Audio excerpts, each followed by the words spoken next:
இந்த மாதிரி இவங்களாம் வீடியோ பண்றோம்ல, நம்ம பசங்களாம் சும்மா தான் இருக்கோம். நம்ம எல்லாம் செஞ்சு ஒரு யூடியூப் சேனல் இந்த மாதிரி சேனல் ஆரம்பிச்சு நம்ம வீடியோ பண்ணலாமே. பண்ணலாம்டா. சும்மா இருக்கிறது கண்டிப்பா ஏதோ ஒண்ணு பண்ணலாம். இவ்வளவு வீடியோ ஏதாவது இருக்கு, ஏதோ ஒண்ணு பார்த்து கண்டிப்பா பண்ணலாம். அதெல்லாம் ஓகே, ஏதாவது பண்ணலாமாடா? பண்ணலாம் தான். குரூப்லயே வேற அண்ணன் தான் தெரியாதுல, அவர் மனசை செஞ்சிடலாம் தான். ஓகேப்பா, பண்ணலாம். பசங்க எல்லாம் ஆசைப்பட்டீங்க எல்லாரும். கண்டென்ட் மட்டும் பாத்துட்டு இருங்க. அண்ணா 5 நிமிஷத்துல போயிட்டு காஸ்ட்யூம் மட்டும் மாத்திட்டு வந்துடுறேன். ஓகேவா? 1 hour later. அவரு போய் மாநாடு அவர் முட்டையான வைக்கிறாரு. அவருக்கு போன் என்ன டக்குன்னு பண்றேன்டா. ஏய், எனக்கு நாளைக்கு நீ கால் பண்றா. என்ன பண்றேன் நான் பண்றேன். அந்த ஆளா போன் பண்ணதால ஒண்ணும் தரடா. அந்த ஆளு ஒரு பழைய சோறு, அவர் நடிக்கிறது ஒண்ணும் தெரியாது. விட்டு போங்கடா.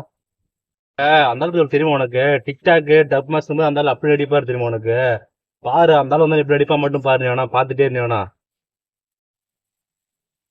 என்னண்ணா இன்னும் வரலையாண்ணா நீ? தம்பி இந்த இருப்பா வந்துடுறேன்ப்பா. காஸ்ட்யூம் எல்லாம் மாத்திட்டேன், மாடு கட்டிட்டு இருக்கேன். ஒரு 5 நிமிஷத்துல உடனே வந்துடுறேன். வெயிட்.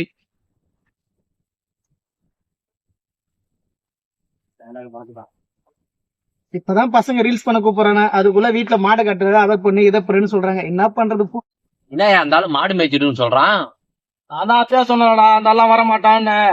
அது மாடு கட்ட போறோம், அதை கட்ட போறோம்னு போயிட்டான். என்ன அந்த ஆளு டிக்டாக் ரீல்ஸ் எல்லாம் பண்ணுவாருன்னு சொன்னீங்க, அவர் போய் அங்க மாடு மேய்ச்சிட்டு இருக்காரு. இருறா அவர் வந்துருவாரு. அவர் 5 நிமிஷம் வெயிட் பண்ண உடனே வந்துருவாரு. அவரு வெயிட் பண்ணுவோம்.